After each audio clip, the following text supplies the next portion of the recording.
Hey guys, welcome back to True Crime with Shannon, where I cover missing persons, unsolved cases, crime news, and more. Well, welcome to 2023. I was initially planning on doing this as where I'm on video, but today's been a little crazy. And despite being off from work, things just get crazy, and I've been dealing with a bit of a headache on and off. And hey, I wanted to get some content out there for y'all, and so this is kind of the way it's gonna go. Hopefully that's cool with y'all. But before I get into today's video topic, I always like to feature a missing persons poster on the channel, so let me pull up today's missing persons poster. Today's missing person is another critical missing from metropolitan Washington, D.C. Man, this area sure has a lot of missing these days. This is Dante Eley. He was missing from the 500th block of 24th Street Northeast. He's been missing since Saturday, December 31st of last year. So looks like he's missing since around 4 p.m. So it sounds like he went missing right at the end of the year, beginning of the new year. So it hasn't been too long. So hopefully he could be found very soon here. Let's see. Yeah, these posters are also a little bit hard to read, so I usually pull them up on another thing. So if you guys can't read them, I try to retweet them because a lot of these are on Twitter. If you follow my Twitter, Crime Shannon on Twitter. Looks like the description of the incident is the Metropolitan Police Department is seeking the public's assistance in locating 16-year-old Dante Eley, who was last seen in the 500 block of 24th Street Northeast on Saturday, December 31st. Dante Eley is described as a black male, 6 foot 7 inches tall, 150 pounds, with black hair and brown eyes. He was last seen wearing a black t-shirt, black jacket, black sweatpants, black skull cap, and orange-white Nike sneakers. So if you have any information about Dante, they're asking that you give them a call at 202-727-9099, and you can text 50411, or again, you can always call 911. So if you have any information on Dante, who has been missing out of the Washington, D.C. area, please do contact the authorities. So we're again talking about the Idaho 4. And before I get into the current updates with our suspect, Bryan Kohberger, apparently I have to correct myself because I've been saying Moscow, Idaho, and I have been told I'm pronouncing it wrong. It's Moscow, Idaho. So I apologize to everyone who may have said I was saying it as Moscow, Russia. And I know it's not Russia. We know it's Idaho. So apparently it's Moscow, Idaho. Moscow, Idaho. That seems to work. So we'll try to make sure we say the city correctly. Since I've never been there and I never heard of this city, town, until this case, I thought I was saying it correctly, but I wasn't. So we'll try to continue to say it correctly here on out. So here is a bit of an update. This is from CBS News, and they are stating they have an article here on what we know about the man arrested in connection with the Idaho quadruple unalivings. So let's go through their article here. More than 6 weeks after 4 college students were slain in an off-campus home in Moscow, Idaho, police have arrested a suspect, Bryan Christopher Kohberger, in connection with the unalivings. The 28-year-old was arrested on a fugitive from justice warrant in Pennsylvania, police announced on Friday, December 30th. Pennsylvania State Police said they assisted the Moscow Police Department, the Idaho State Police, and the Federal Bureau of Investigation in the apprehension. A law enforcement source told CBS News Kohlberger was arrested at his parents' home in Albrightsville, Pennsylvania. Kohlberger is facing 4 counts of first-degree unaliving and felony burglary in Latah County, Idaho. And prosecutor Bill Thompson said during a Friday news conference, which we have gone over. Monroe County's Chief Public Defender, Jason Labar, who is representing Kohlberger for his extradition hearing in Pennsylvania, told CBS News that police said they knocked on the Kohlberger's door around 3 a.m. Friday, and both the parents and the suspect were, quote, very cooperative. Okay. Kohlberger is being held without bond in Monroe County Correctional Facility, where he's awaiting extradition to Idaho. His lawyer said Kohlberger would not fight the plan to extradite him to Idaho to face the charges. Kohlberger is set to appear before a judge on Tuesday, January 3rd, Labar said, and is expected to sign off on relevant paperwork in court in lieu of an extradition hearing. So we found this out on Saturday, that he's not going to fight it according to his public defender, that he's like, okay, let's get over to Idaho. I'm ready to get this thing underway. So he's apparently ready, and if all stuff goes through quickly, he should be on his way to Idaho either tomorrow or Wednesday, however long it takes them to fill out all that paperwork and all what have you. And once he gets to Idaho and makes his first court appearance, then we can maybe get some more information. And of course, CBS has some more news right here about that. Kohlberger could be in Idaho as little as 72 hours later. Okay. Because of obviously the attention of this case, I assume Idaho is prepared and ready to transport him back already, Labar said, noting that he anticipates it's going to happen pretty quickly, even though legal procedure technically allows a 10-day waiting period. Yeah, they're not going to wait 10 days. Whatever the quickest, if he doesn't fight it, however fast Idaho can get their hands on him, they're going to fly him, drive him, however they need to transport him, by, transporter. And if we had such a thing like Star Trek, they would be transporting him instantaneously into Idaho. So far, few details are publicly known about Kohlberger's alleged actions the night of the brutal unalivings of 4 University of Idaho students last November. Madison Mogan, Kaylee Gonzalez, Xana Kerdoodle, and Ethan Chapin were stabbed to death at an off-campus rental home during the early morning hours of November 13th, and the weeks that followed without an arrest gave rise to mounting national publicity, as well as anxiety and speculation about who was responsible.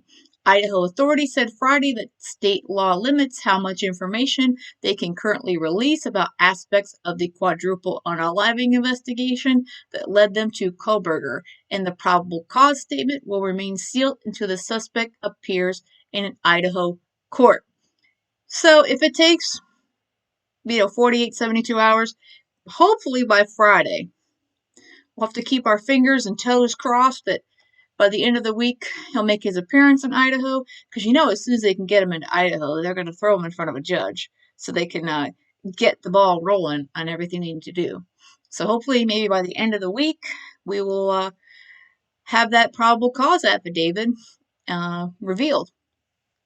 Who is Bryan Kohberger? Kohlberger was born on November 21st, 1994. In 2018, he finished an associate's degree in psychology at Northampton Community College, then went on to complete a bachelor's degree at DeSales University in 2020. He then did further graduate studies at the university, completing those in 2022. A representative for DeSales confirmed. At the time of his arrest, Kohlberger was a PhD criminology student and teaching assistant at Washington State University's Pullman campus, which is only about a 15-minute drive from Moscow, Idaho. Kohlberger had just finished his first semester at WSU, as the school said in a statement.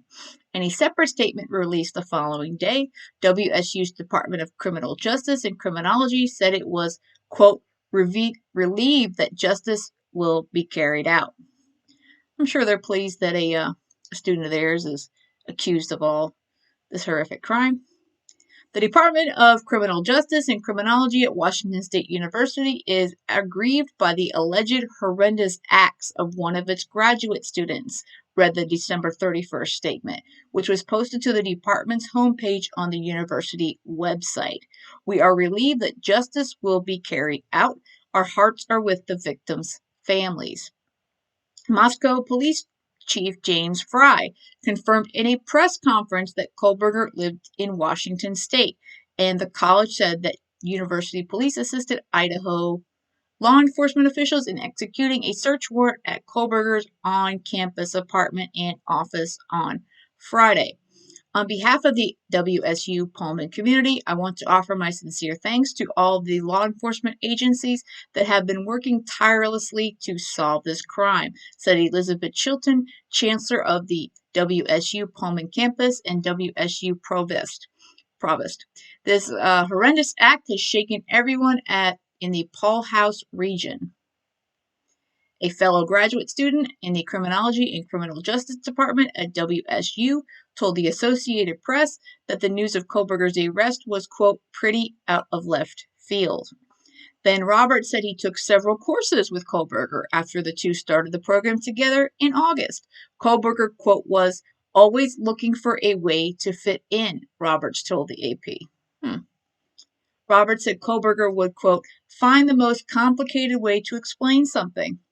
Quote, he had to make sure you knew that he knew it, unquote, Roberts added. Yeah, he does seem to be kind of a narcissistic kind of personality so far from what we're learning about him. Labar described Kohlberger as, quote, very calm. He's very intelligent, and he was fairly shocked by the arrest. His parents were just really shocked, Labar said, and they said this is out of character for their son. Well, I don't think any parent would think that their child is capable of unaliving someone, let alone this horrific crime of stabbing 4 college students. I think that's pretty shocking, and obviously he may have been a strange dude, around other people from what we're hearing. Hearing he was kicked out of a bar in Pennsylvania at one point for being creepy to women, but as far as hurting someone and unaliving them, I think that's not something that most parents expect that their children are going to do. In a statement Labar shared Sunday on behalf of Kohlberger's parents and 2 sisters, the family said they were praying for the families of the victims and said they have fully cooperated with law enforcement agencies in their investigation. Quote, first and foremost, we care deeply for the 4 families who have lost their precious children. There are no words that can adequately express the sadness we feel, and we pray each day for them, Kohlberger's family said in a statement. There are no words that can adequately express the sadness we feel, and we pray each day for them. That repeated itself. We will continue to let the legal process unfold. As a family, we will love and support our son and brother, they added. We have fully cooperated with law enforcement agencies in an attempt to seek the truth and promote his presumption of innocence rather than judge unknown facts and make erroneous assumptions. We respect privacy in this matter as our family and the family suffering loss can move forward through the legal process. So obviously his family at this point are standing behind him, which is normal, until they hear, and even then, that's his parents and his sisters. They're going to support, him at least at this point. Where does the investigation stand? During Friday's press conference, officials were wary of sharing many details of the investigation, including those that led to Kohlberger's arrest. Fry said the information was not being shared to preserve the integrity of the investigation and to stay in line with Idaho law. The police chief said that some of the 19,000 tips that police received were integral to arresting Kohlberger, but declined to say when he became a suspect or what brought him to their attention.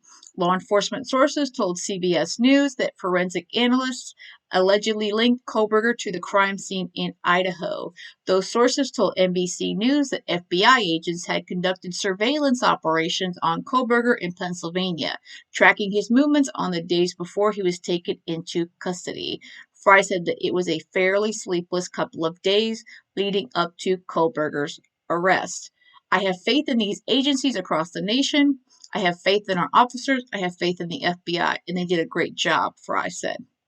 Well, yeah, they followed him around, so obviously, while we had no idea they had a suspect, yeah, they knew. In that last interview that we all discussed, where the local station, the local affiliate station over there in Idaho, excuse me, that local station in Idaho, they he seemed to, Chief Fry is always kind of the type who's got a little pleasant look on his face. A lot of people think it's creepy and it's weird, but some people are like that. But I think he definitely looked a bit more pleased with things during the interview. Fry said police have not found the unaliving weapon, but that they have recovered a Hyundai Elantra. Investigators said several weeks ago they were looking for the occupant or occupants of a 2011 to 2013 white Hyundai Elantra that was in the area of when the students were unalived. According to Kohlberger's lawyer, Kohlberger and his father drove home together from Pullman, Washington to Pennsylvania in the Elantra. The drive took about 2.5 days and had been pre-planned from when Kohlberger started classes at Washington State University. The two arrived in Pennsylvania around December 17th, the lawyer said. More information, including the factual basis for the charges that were filed, will be revealed when a probable cause affidavit is unsealed, which won't happen until Kohlberger returns to Idaho and is served with an arrest warrant there. Kohlberger is next expected to appear in court in Pennsylvania on Tuesday afternoon. So it sounds like his dad was there with him and he drove back with him. So I don't know when exactly his dad arrived. He flew in, from what I understand, to so his dad flew in to he probably stayed with him maybe for a couple days or a day, whatever, to Pullman, Washington, and then they drove back. Probably if he said 2.5 days, so what you figure December 14th, 13th, somewhere in there, his dad probably arrived in town. So at this point, he's already done all this. It's been, like a month, a month or more later. So makes you wonder what if his dad thought he acted any different at that point. Okay. Fry also declined to say if there was any possible connection between the victims and Kohlberger and did not share a motive for the unalivings.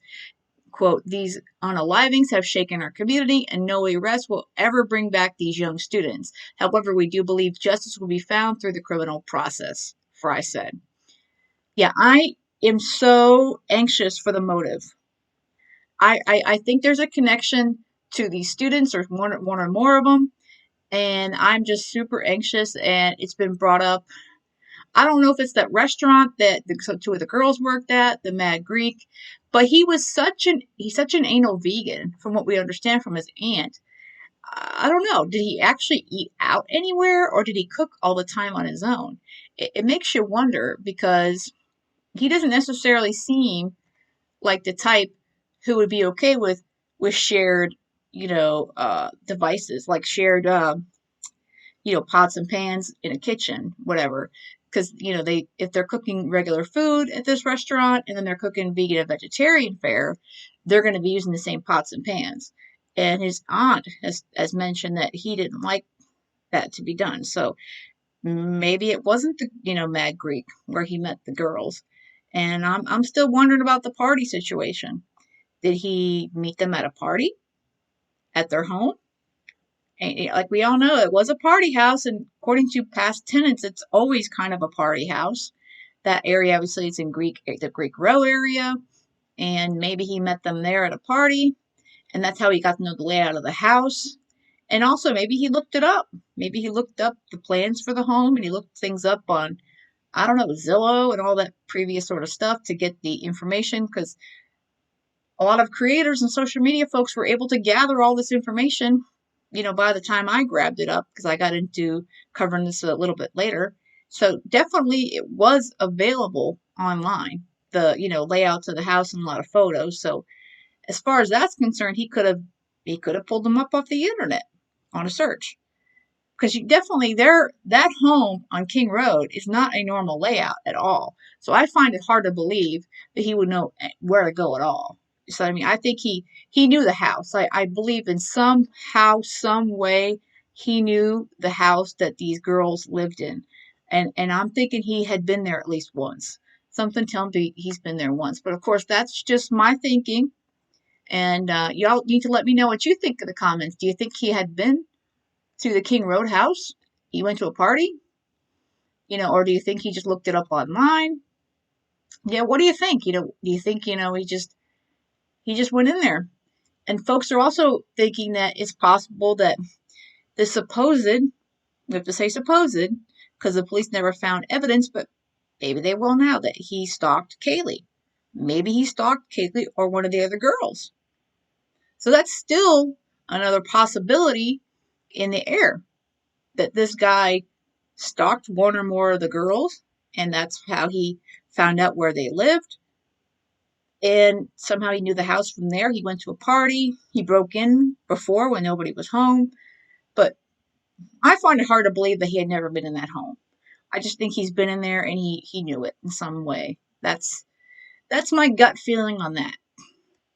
Speaking of motive, News Nation has started to discuss this one, and there's been possible considerations that there's connections to BTK, because Bryan Kohberger had taken a class with a professor who basically wrote the autobiography of BTK. So, is there a connection there? That's been brought up since we've learned that. And here's a bit on that from News Nation. Brian Enton confirmed there were some incidents at a brewery in Pennsylvania, aggressive flirting with a couple of female bartenders that made them extremely uncomfortable enough that this information was in the system and was flagged at the door. So is this kind of behavior or track record with women significant as law enforcement builds a case and a profile? Oh, yeah, definitely. I mean, this is something that needs to be explored thoroughly. And let me give you one more if you like that one. For me, this case has really struck me recently when we found out about what this guy's age is. He's 28. It's really hard for me to fathom that he's just getting started perpetrating this kind of behavior at 28 years of age. I'm not inside the room with the police officers making the decisions about this, but they need to take a real long, hard look at his history in Pennsylvania. They need to go to various properties he's lived at. They need to take a look at this guy very, very carefully and see if there's anything that can tie him back to any other instances. You don't get this sudden escalation in violence like this, in my opinion at least, it seems to be so well thought out. Wow. That's chilling insight. So we know one of the victims was brutally attacked with a knife more than the others. So how do investigators build a case for a motive in this quadruple murder? Well, that's the thing about it. I'm glad you brought up the idea of motive, because, in court, you don't have to prove motive. But what you do have to prove is that he was the perpetrator of the crime. And of course, being a forensic scientist, I'm going to rely upon that. I want to know the numbers. I want to know, his connectivity vis-a-vis any kind of biological tiebacks that there are there, and probably his methodologies that he employed while he was perpetrating these crimes. Again, this goes back to any kind of linear connection he might have in his recent past or distant past and all of these various locations. And those are going to be specific tiebacks that are going to be very foundational. Again, motive is not necessary in court. It's great to have. We see it as a device in entertainment, but it's not necessarily something that you have to have in court. Yeah, and again, Kelly, I'm glad that you mentioned the idea of system. He's not a forensic scientist. He has not been studying forensic science. There was an article that came out earlier today where it was conflating, I think, some of his studies with the study of forensic science. Nothing could be further from the truth. He's a studier of behavior. That's what he was going into, criminal behavior, all right? Forensic science and those things are not the same thing. So he's not going to have the same skill set, say, for instance, as somebody that would have worked in the forensic sciences. He might have an understanding, at least from a spectator point of view, from how crime scenes are processed, but he's not going to know everything. Trust me, in this particular case, he is going to be limited in his knowledge of forensic science. He may have made attempts by virtue of what he's seen or witnessed or heard in the classroom to mask some behaviors, but I can almost promise you he's left some trace behind. That's how they've gotten their hands on him at this point, and that's how this tale is going to be told. Well, I think that we're products of the environment, in which we are introduced into. He has an interest, obviously, in the study of criminal behavior. And the fact that he went to such a fine scholar as Catherine Ramsland to sit there and be in her class is not necessarily surprising.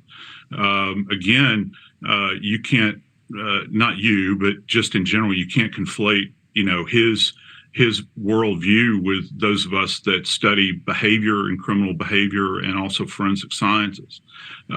He just sought out the information just like any other accused might that has been accused of some kind of horrific crime. You're going to go and sit around and try to learn what you can about how things, if you're looking to defeat a lock in a residence or something like that, wouldn't it be cool if you could learn it from a locksmith or see what they do?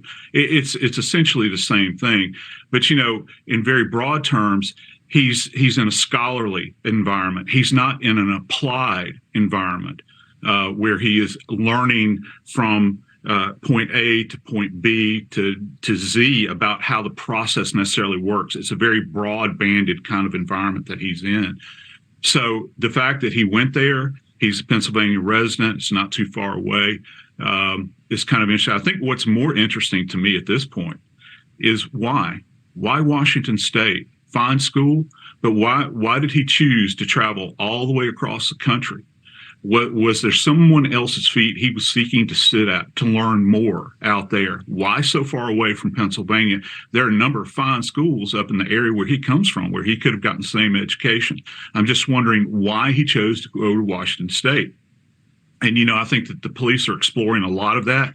Keep in mind, this was only his first semester of doctoral level studies at this point. So is there some kind of connection to the victims and his desire to want to go to Washington State? And I think that's something that these investigators are going to explore all the way down the line. Thank you for watching. Go to News Nation. I really am intrigued by this guy, Mr. Morgan. That was some interesting pieces of information from that scholar, and a lot of experts and PhDs, are coming out and questioning a lot of Bryan's, his education, the case itself. So it's very interesting to me. Yeah, why did he's from Pennsylvania. Why did he go all the way across the country to the other coast to go to school? That's a good question. There must have been something at Washington State University that he wanted to get. And he went to that Catherine's class on BTK, who wrote the autobiography. And was this a required class in his previous school? Or did he seek it out? So there's definitely a lot of questions as to what his motives were as far as education as well, in my opinion. So I'm very interested in learning more about that as well. And I know there's got to be tons of law enforcement experts right on this. And I mean, that's going to be definitely, to me, an interesting part of this, to find out what were his supposed plans. I mean, he didn't obviously get away with this, and he's not a serial unaliver because he did this one crime, unless there's some other crimes that we're not aware of. Like he said, he's 28 years old. What did he ever commit a crime that maybe no one knows about? Because as of right now, the only thing we've seen was like a traffic violation. So it does seem odd that it would take him all this time to commit a crime, and he's jumping all the way to unaliving. So it's very strange. And he obviously, again, he doesn't have the forensic education. He's got the behavior education. So I'm definitely really intrigued what Mr. Morgan has to say, and I'm glad News Nation has gotten him on there, and he's in some other interviews that I'm going to go through as well, because I'm very interested. I don't know if you guys are as well, in his thinking on some of this stuff. It's very interesting. I mean, BTK was they took them years to arrest and find BTK, and he pretty much got lazy because he was over it. So Bryan Kohberger commits this supposedly one crime, and he's caught like 6 weeks later through supposedly, because the police have not confirmed this, supposedly through DNA. And folks have been asking how would they have gotten his DNA if there's DNA at the scene to match him. Well, cops can follow him all around and go through his garbage. It's like garbology. I mean, I don't know if that's the legit term for it. So don't knock me on that, guys. So that's, you know, once you throw something away and put it, in your trash and you put it at the curb, I mean, it's fair game for law enforcement to take it. And if you go eat somewhere and you throw away your cup or whatever, you go to a restaurant, that's fair game for them to grab your DNA. So I don't think they got it from like a, you know, DNA and me or whatever those genealogies are. I don't think that's where they got it at all. I think they got it from practical during their following of him, and I think that they were able to nab him that way as far as his DNA, if that's where they matched his DNA to what they found at the scene or on the victims. So that's my thinking on that one. But let me know what you guys think as well on that. And I'm definitely going to be looking more into what Mr. Morgan has to say on the whole behavior and education part of it, because it is intriguing as heck. So I'm going to jump to Cuomo on News Nation. There's so many videos and experts being interviewed. I'm not going to make this video too long, but I'm going to go over more during the week as well. But there's some more experts speaking to Cuomo the other night on his show. So let's see what they have to say. What are your big questions right now, other than the obvious of, how do they know this is the guy? I'll start with you, Cece. What's your big question right now? Did they have DNA? I think it looks like they did, but they have not confirmed that yet. And so that is my biggest question. And of course, they could have gotten his DNA while they were surveilling him. Depending on where he went and how they went him, they may have picked up something that he had handled and they got a sample there. Chris Mahandi, what is your question? My question is, what nexus was there between these victims, and the suspect? And I believe that there must be one. Was he on the periphery? How did their paths cross? Because I do believe that there is a nexus that we're going to find out more about. Yeah, and Jimmy, that is something that you were informing in your early perspective here as we start the next hour of our special coverage into the Idaho murders of those 4 students. Authorities believe they have the man responsible. They have charged Bryan Kohberger, 28 years old, with 4 counts of first-degree murder and felony burglary, which is a layered charge to say we know he was in the house and this is what we think he did there. Jimmy, you had said lust, loot, love, and there was one other one. What was the 4th L? Loathing. Loathing, hatred. So how did he know them? Did he know them? That's going to be a very specific thing. What is your main question at this time? Yeah, Chris, my main question would be, where's the digital exhaust? Much of this looks like it's predicated on DNA evidence. And look, we've only been able to do that since about 1986 or 1987, make cases on DNA. But I want to know who he's talked to. I want a complete link analysis done, and then I want to scrub signal intelligence.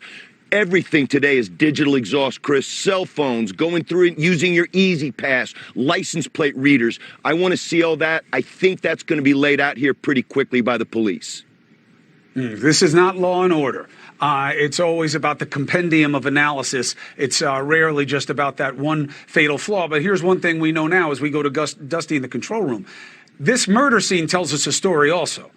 This was not random. This wasn't it started one way, but then went another one. These were brutal, multiple murders and an an odd trait of leaving two people alive. So either it speaks to an intimacy or a psychopathy, somebody who is literally psychopathic. Great questions from these three experts. And of course, Chris Cuomo just said the same thing I was talking about, the whole DNA when they were surveilling him. Super easy to grab it. So I can't wait to see the digital evidence as well. Following his, his vehicle, his phone.